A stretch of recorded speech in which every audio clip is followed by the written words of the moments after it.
Hey everyone, welcome back to the channel. Today I am diving into the thrilling and chilling world of Scream number 4, the iconic slasher film that revived the classic series with a little bit of a modern twist. So grab your popcorn, turn off the lights, and let's get into it. Scream 4 released in 2011. Oh my god, now I feel old.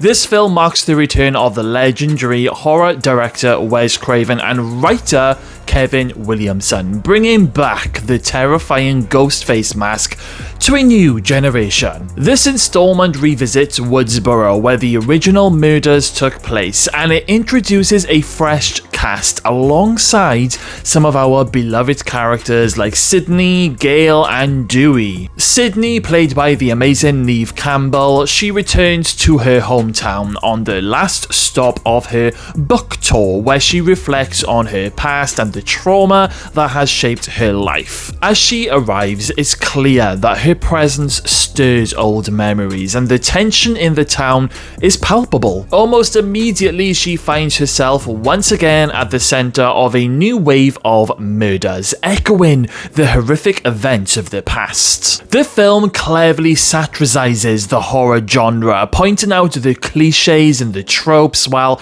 keeping audiences on the edge of their seats. Joining the chaos is a new generation of teenagers, including Sydney's cousin Jill, played by the amazing Emma Roberts, and she embodies the complexities of social media and its impact on youth culture.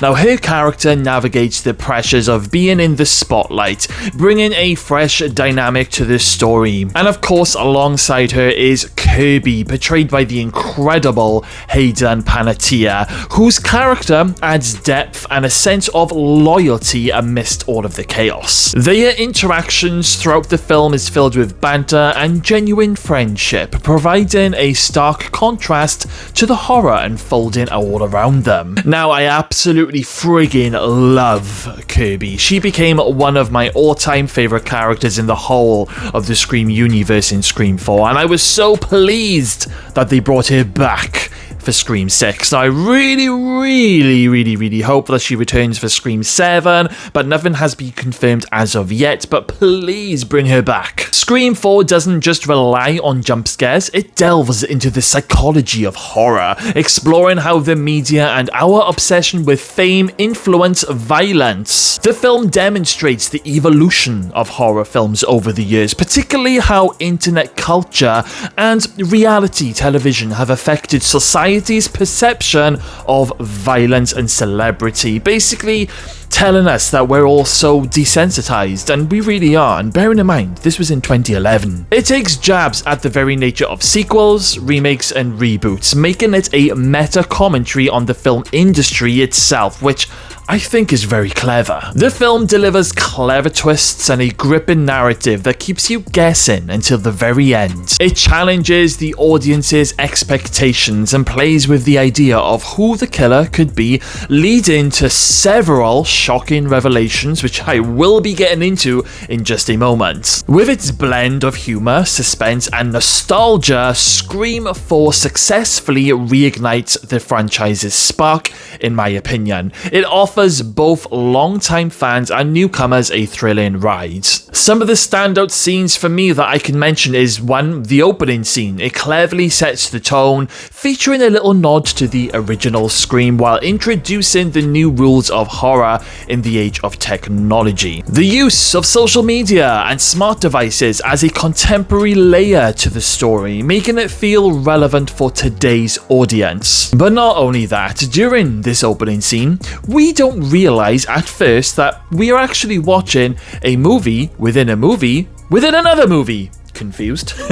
Another proper standout scene for me is definitely the bedroom kill scene, where Kirby and Jill receive a phone call from Ghostface telling them that, Ghostface is hiding in their closet, but it turns out that Ghostface isn't in their closet, they are in the closet of Olivia, who lives directly opposite the street, and Ghostface literally annihilates Olivia in that bedroom, and the bedroom turns into a full-on bloodbath. The reason why I love this kill scene is that it really reminisces of a Nightmare on Elm Street, with, you know, Glenn being killed across the street and his bedroom becoming a bloodbath, and also the bloodbath in the bedroom being a little bit of a nod to Tina's death in A Nightmare on Elm Street. It just felt like a really nice nod, and it was very brutal. It felt very old school, and I just love it. I think it's one of my favorite kill scenes in the whole of the Scream universe. Now I want to talk about the Ghostface killer reveal, so spoiler alert if you haven't seen this movie yet, because in my opinion,